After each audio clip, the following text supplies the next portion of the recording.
Unajuaje kama una changamoto ya kushindwa kumpa ujauzito mwanamke, ama unajuaje kama una changamoto ya ugumba nyie kama wanandoa?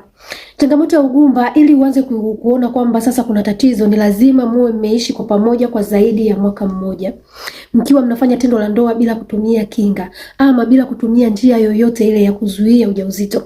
Hii ndiyo mwanzo wa kujua kwamba kuna tatizo.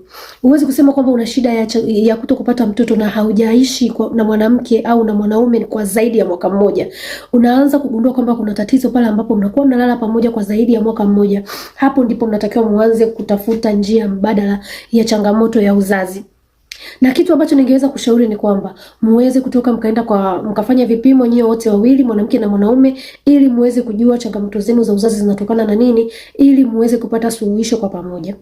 Mara nyingi familia nyingi zimekuwa zikiona kwamba kila changamoto ya uzazi ni mwanamke tu.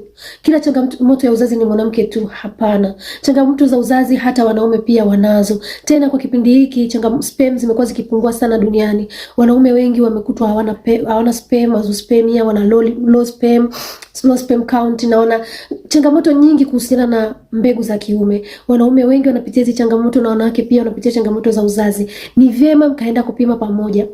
Karibuni sana kwa Msh Debbie, muweze kufanyiwa vipimo.